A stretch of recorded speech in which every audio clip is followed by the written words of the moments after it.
Apa ya kalungan? Duh, ngelag Nah,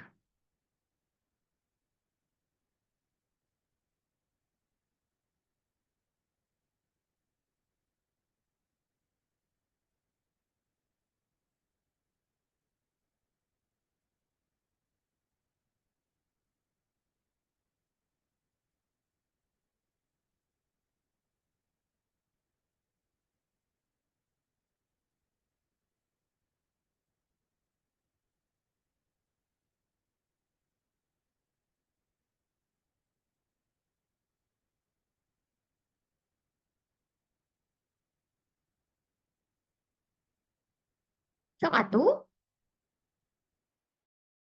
Oke, mulai ayo nah iya teh. Bismillahirrahmanirrahim. Bismillahirrahmanirrahim. Assalamualaikum warahmatullahi wabarakatuh. Perkenalkan, Waalaikumsalam warahmatullahi wabarakatuh. perkenalkan nama saya Alis Trianto. Di sini saya dari kelompok 12.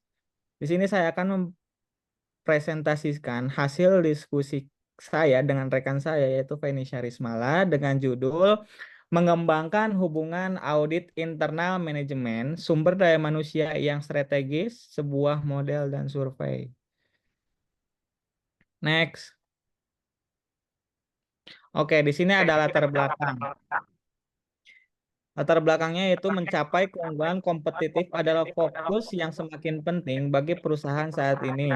Meskipun strategi bisnis sebagai alat kompetisi adalah percakapan umum di ruang eksekutif, mengambil pendekatan strategis dapat sangat bermanfaat bagi fungsi staf di dalam perusahaan. Karena mereka seringkali diminta untuk menjustifikasi kebutuhan mereka akan sumber daya dan kontribusi mereka kepada perusahaan karena mereka tidak secara langsung melaporkan laba atau rugi. Dua bidang staf tersebut adalah audit internal atau IA dan manajemen sumber daya manusia atau MSDM.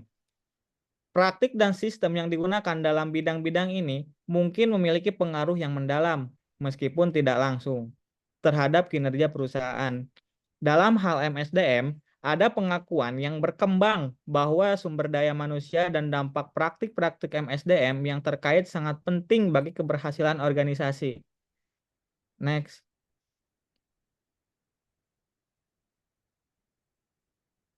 Oke, selanjutnya ada fungsi audit internal yang berfokus pada pengelolaan risiko dan pengendalian, yaitu IE, menghadapi tantangan dan peluang di 3 area utama. Yang pertama, profesi IA merespon pergeseran paradigma dari model yang berorientasi pada kepatuhan dan pengendalian menjadi model yang berfokus pada pengelolaan risiko. Kemudian yang kedua ada fungsi IA harus menjawab tuntutan dari dewan direksi perusahaan untuk filosofi yang menambah nilai. Kemudian yang ketiga ada IA menghadapi beragam klien internal dengan kebutuhan layanan yang bervariasi. Keahlian IA dalam manajemen risiko dan pengukuran keuangan dapat membantu klien mengembangkan proposisi nilai mereka sendiri dalam konteks manajemen risiko. Ia juga dapat membantu klien dalam menghubungkan proposisi nilai klien dengan tujuan perusahaan. Next.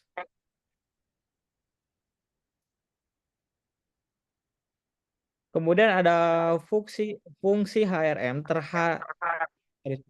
fungsi HRM strategis dan non strategis. SHRM berasal dari argumen teoritis bahwa sumber daya manusia dalam sebuah organisasi dapat menjadi sumber keunggulan kompetitif berkelanjutan bagi organisasi. Meskipun sumber daya lain seperti desain produk baru juga dapat menjadi sumber keunggulan kompetitif. Sumber daya manusia memberikan keunggulan kompetitif yang lebih berkelanjutan karena relatif sulit untuk ditiru oleh organisasi lain. Proses perekrutan, pelatihan, kompensasi, dan kebijakan lain yang digunakan oleh organisasi dapat membedakan sumber daya manusia di satu organisasi dari organisasi lainnya.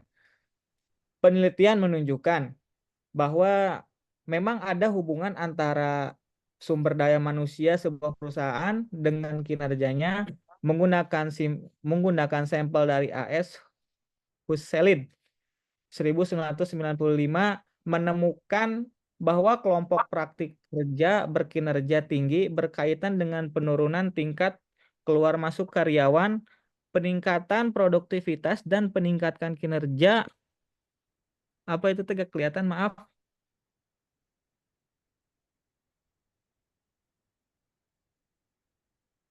itunya agak kepotong dikit yang bawahnya.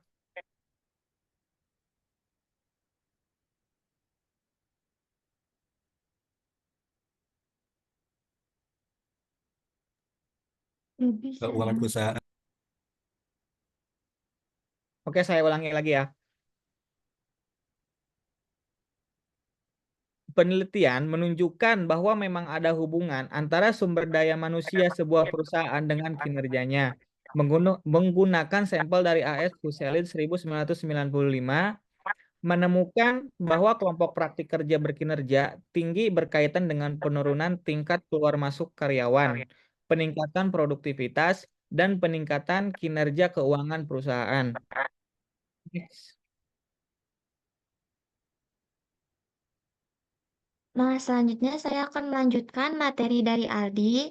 Nah, contohnya, penggunaan praktik HRM strategis tertentu dapat menghasilkan lebih dari $7.000 peningkatan keuntungan per karyawan setelah memperhitungkan biaya praktik tersebut. Terus, studi lain juga menemukan bahwa praktik kerja progresif memiliki dampak lebih besar pada hasil akhir ketika diterapkan sebagai kelompok daripada secara individu. Menurut Watson Wyatt Worldwide 2002, meneliti praktik sumber daya manusia secara global dari waktu ke waktu dan menyimpulkan bahwa praktik-praktik tersebut merupakan indikator utama kinerja keuangan perusahaan-perusahaan, bukan sekedar berhubungan secara korelasi dengan kinerja perusahaan. Nah, lalu ada purpose framework.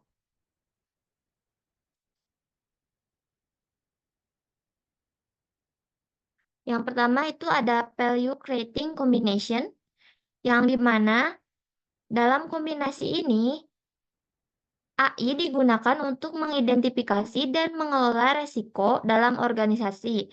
Sementara itu, tim SDM strategis memastikan bahwa keputusan yang diambil sejalan dengan tujuan jangka panjang perusahaan. Nah, ini memungkinkan organisasi untuk menciptakan nilai yang signifikan dengan mengurangi resiko dan memanfaatkan peluang secara optimal. Yang kedua, yaitu motivating combination, di mana AI berorientasi resiko dan SDM administratif. Nah, digunakan untuk mengantisipasi dan mengelola resiko. Sementara tim SDM administratif fokus pada operasional sehari-hari dan kepatuhan terhadap aturan yang ada. Kombinasi ini memungkinkan organisasi untuk tetap termotivasi dan melakukan operasional secara efisien dengan tetap memperhatikan resiko yang muncul. Yang ketiga yaitu ada cost minimizing combination, di mana AI fokus pada kepatuhan dan SDM pada administratif. AI digunakan untuk memastikan bahwa semua proses dan kebijakan perusahaan mematuhi peraturan dan standar yang berlaku. Sementara tim SDM administratif merawat operasional harian. Fokus utamanya adalah untuk mengurangi biaya dengan memastikan kepatuhan yang ketat terhadap aturan tanpa memperlambat operasional. Yang ketiga yaitu limiting combination, di mana AI fokus pada kepatuhan dan SDM pada strategis. AI digunakan untuk menjaga kepatuhan terhadap peraturan dan standar, sementara tim SDM strategis merencanakan strategi jangka panjang perusahaan. Kombinasi ini bersifat membatasi karena terlalu fokus pada kepatuhan dapat menghalangi inovasi dan strategi jangka panjang. Nah, yang selanjutnya itu hasil penelitian. Yang pertama, hubungan kerja terkuat pada kombinasi hubungan kerja yang terkuat pada kombinasi value creating karena dipengaruhi oleh pendekatan strategis dan kedua fungsi.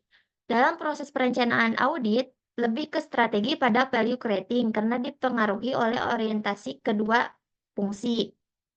Orientasi strategi kedua fungsi. Nah, di laporan audit hanya dipengaruhi oleh pendekatan strategis AI.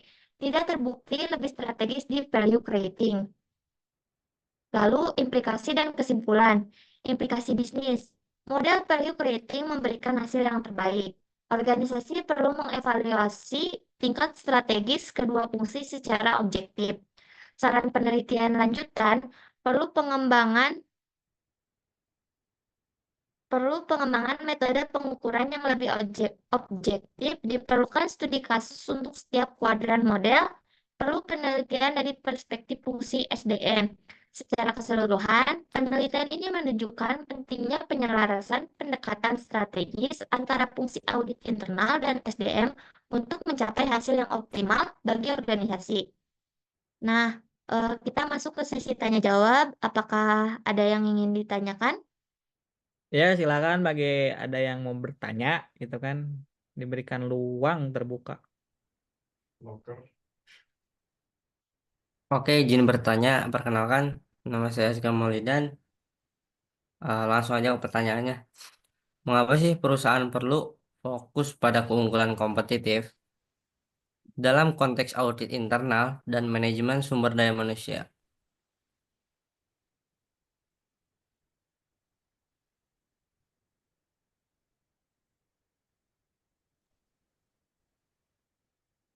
Ya, selanjutnya ada yang ingin ditanyakan siapa lagi? Izin bertanya. Silakan Mas Bay. Ya, perkenalkan saya Benila, izin bertanya. Ya, Langsung aja. Apa peran audit internal dalam membantu klien mengembangkan proposisi nilai mereka? oke. Izinkan saya berdiskusi ya. Siap.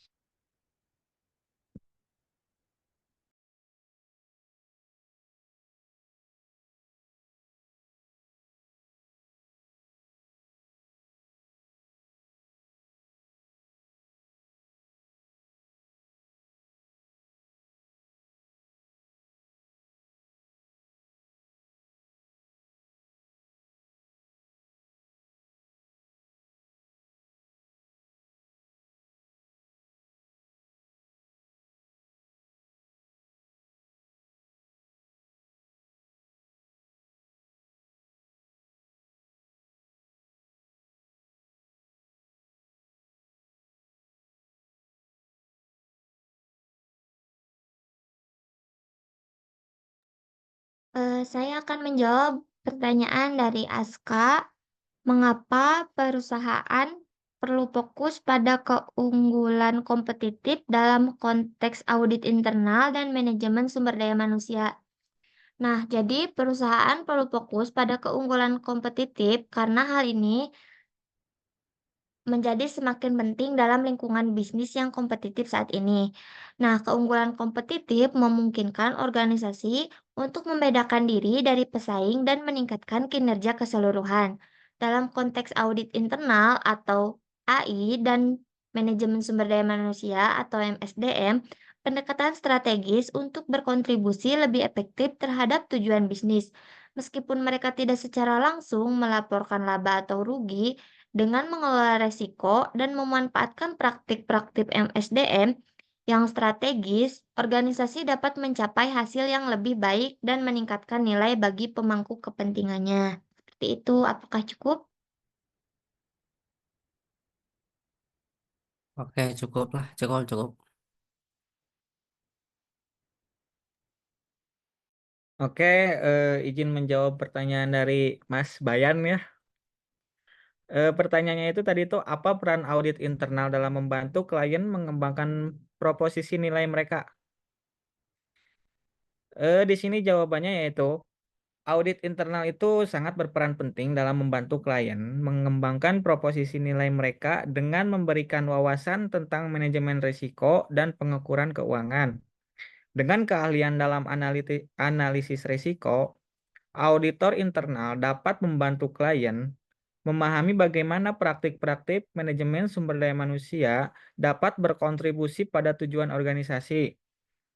Auditor juga dapat menggunakan pengetahuan tentang praktik-praktik yang menghasilkan keunggulan kompetitif untuk memberikan nilai tambah bagi fungsi HRM, baik sebagai mitra strategis maupun sebagai pendorong perubahan positif dalam fungsi yang kurang strategis. Cukup, Mas Bayan? Apakah kurang? Cukup. Terima kasih. Terima kasih. Mungkin presentasi kami cukup sekian. Mohon maaf apabila ada kesalahan dalam penyampaian kata. Wabillahi taufiq wal hidayah. Wassalamualaikum warahmatullahi wabarakatuh. Waalaikumsalam warahmatullahi